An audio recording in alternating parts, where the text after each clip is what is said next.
నమస్తే, welcome to Yadav vision. నేను మీ నక్క మహేష్ యాదవ్. ఆగస్ట్ 7 అనగా మనకు గుర్తొచ్చేది మండల్ డే. బీసీల జీవితాల్లో చీకటి వదిలి వెలుగు పొందిన రోజు. మండల్ రిజర్వేషన్లు అమలు చేస్తున్నట్లు వీపీ సింగ్ ప్రభుత్వం పార్లమెంట్లో బిల్లు పెట్టిన రోజు. ఈరోజు బీసీలందరూ ఒక పండుగగా జరుపుకోవాల్సినటువంటి సందర్భం. తరతరాలుగా బీసీలకు అధికారం లేక, అవకాశాలు లేక ఇబ్బంది పడుతున్న తరుణంలో భారత రాజ్యాంగం నుంచి రావాల్సినటువంటి హక్కులు రాక వాటి కోసం ఎన్నో ఉద్యమాలు ఈ దేశంలో పురుడు పోసుకున్న విషయం మనందరికీ తెలిసిందే. అసలు ఎవరు ఈ బిందేశ్వరి ప్రసాద్ మండల్? అతను బీసీల కోసం ముఖ్యమంత్రి పదవిని సైతం త్యాగం చేయాల్సినటువంటి అవసరం ఏముంది? దేశమంతా తిరిగి సామాజికంగా, ఆర్థికంగా వెనుకబడిన వర్గాలను గుర్తించి చట్టబద్ధమైన రిజర్వేషన్లు బీసీలకు ఎలా అందించాడనేది ఈ వీడియోలో తెలుసుకునే ప్రయత్నం చేద్దాం. కాబట్టి కంటెంట్ ఎక్కువ మందికి రీచ్ కావాలంటే మా యొక్క ఛానల్ని లైక్ చేయండి, షేర్ చేయండి, సబ్స్క్రైబ్ చేయండి. బిందేశ్వరి ప్రసాద్ మండల్ ఆగస్టు 25, 1918 బీహార్ రాష్ట్రంలో జన్మించడం జరిగింది. అతని తండ్రి మధేపురలోని జమీందార్ రాస్ బిహారీ లాల్ మండల్. కాంగ్రెస్ వ్యవస్థాపక సభ్యుడైన ఆయన స్వాతంత్ర్య ఉద్యమాన్ని బలపరుస్తూ బ్రిటిష్ వారిపై పోరాడడం జరిగింది. బీపీ మండల్ దర్భంగా హై స్కూల్లో చదివే రోజుల్లో హాస్టల్లో కింది కులాల విద్యార్థులపై జరిగే వివక్ష మీద తిరుగుబాటు చేశారు. ఎక్కువ కులాలు, తక్కువ కులాలు అనే తేడా లేకుండా హాస్టల్లో విద్యార్థులందరూ కలిసి భోజనం చేయడం వారి పోరాట ఫలితమే. డిగ్రీని పూర్తి చేసి 1946 నుంచి 1951 వరకు బీహార్లో ఆనరీ మేజిస్ట్రేట్లో ₹1 జీతం తీసుకుంటూ పనిచేశారు. మొదటి సార్వత్రిక ఎన్నికల్లో బీహార్ రాష్ట్ర విధానసభకు ఎన్నిక కావడం జరిగింది. బీహార్ రాష్ట్రంలోని ఒక గ్రామంలో దళితులపై అగ్రకుల భూస్వాములు దాడిని నిరసిస్తూ అసెంబ్లీలో ప్రసంగిస్తే ఆ రాష్ట్ర ముఖ్యమంత్రి అభ్యంతరం వ్యక్తం చేశారు. అప్పుడు వారు ట్రెజరీ బెంచెస్ను వదిలి ప్రతిపక్షం నుంచి ప్రభుత్వంపై ధ్వజమెత్తడం జరిగింది.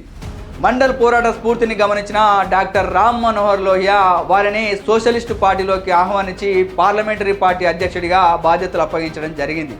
తర్వాత ఆ పార్టీని అధిక సంఖ్యలో శాసనసభ్యులను మండల్ గెలిపించడం జరిగింది. అనంతరం కొన్ని కారణాల వల్ల విభేదించిన మండల్ సోషిత్ దళ్ అనే పార్టీని ఏర్పాటు చేసి కాంగ్రెస్ సహకారంతో 1968లో బీహార్ ముఖ్యమంత్రి కావడం జరిగింది. కాంగ్రెస్ నాయకుల కరప్షన్పై అయ్యంగార్ కమిటీ రిపోర్ట్ను శాసనసభలో మండల్ ప్రవేశపెట్టడం నచ్చని ఇందిరాగాంధీ వారికి మద్దతును ఉపసంహరించడం జరిగింది. దాంతో మండల్ ముఖ్యమంత్రి పదవిని కోల్పోయి తిరిగి లోక్సభ ఉప ఎన్నికల్లో గెలిచి పార్లమెంటుకు వెళ్ళడం జరిగింది.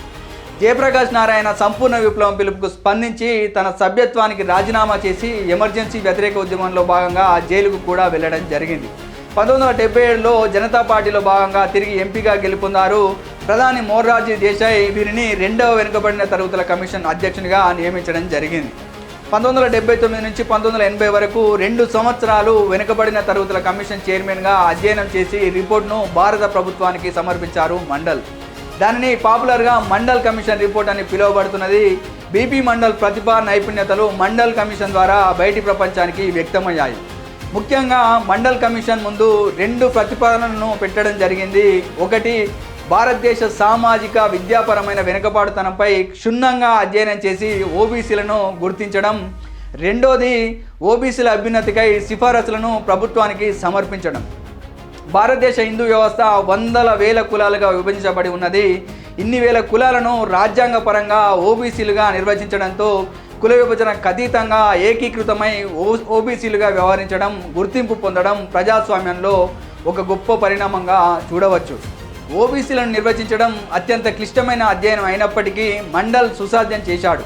ఇది దేశ చరిత్రలో ఒక గొప్ప పరిణామం. దీని ద్వారా దేశంలోని 52% జనాభా వెనుకబడిన తరగతులకు చెందినట్లుగా పేర్కొనడం జరిగింది. ఇందులో 43% హిందూ కులాలకు చెందినవారు, 8.3% మైనార్టీ కులాలకు చెందినవారు. మండల్ కమిషన్ రిపోర్ట్ను ఆనాటి జనతా నాయకత్వంలోని ప్రధానమంత్రి వీపీ సింగ్ ఆధ్వర్యంలో ఆగస్టు 7, 1990లో పార్లమెంటు ఆమోదించడమైనది. బీజేపీ, కాంగ్రెస్ పార్టీలు దాన్ని వ్యతిరేకించాయి.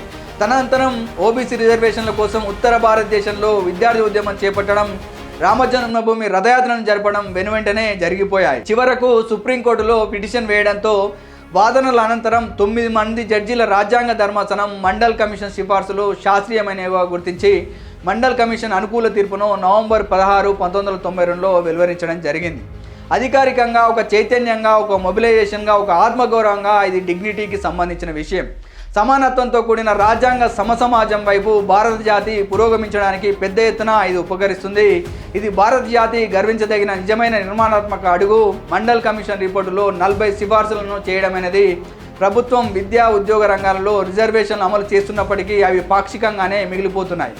ప్రైవేటీకరణ ప్రపంచీకరణలో భాగంగా పబ్లిక్ సెక్టార్ కార్పొరేట్ల పరమవడంతో రిజర్వేషన్లు నిర్వీర్యం కావడం మనం కళ్ళ ముందే చూస్తూ ఉన్నాం. గత 10 ఏళ్లుగా బీజేపీ పాలనలో జరుగుతున్న వాస్తవం కూడా మనకు కనిపిస్తుంది.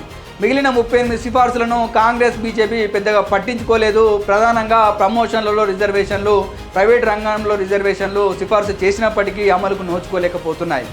మండల్ కమిషన్లో కులగణన చేపట్టాలి అనే అంశం ఇప్పుడు దేశవ్యాప్తంగా వినిపిస్తున్న నినాదం. జాతీయ సమైక్యత దెబ్బతింటుందని మాట్లాడిన బీజేపీ కూడా జనగణనలో కులగణన చేస్తామని ప్రకటించడం జరిగింది. అంటే మండల్ కమిషన్ ఎలాంటి సిఫారసులను మనకు అందజేసిందో అర్థం చేసుకోవచ్చు.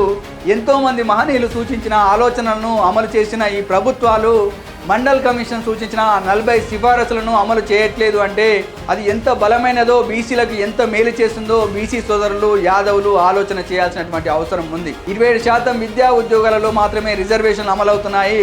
మండల్ కమిషన్ సిఫార్సులలో భాగమైన వయోజన విద్య, రెసిడెన్షియల్ విద్య, సామాజిక సాంస్కృతిక మార్పుకు సిఫార్సు చేసినప్పటికీ కూడా అవి ప్రాధాన్యత అంశాలుగా ప్రభుత్వం చూడటం లేదు.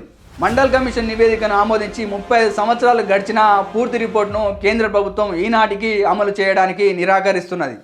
రాజ్యాంగ అధికారం కోసం ఓబీసీలు మరో రాజ్యాంగ పోరాటానికి ముందుకు రావాల్సినటువంటి అవసరం ఉంది.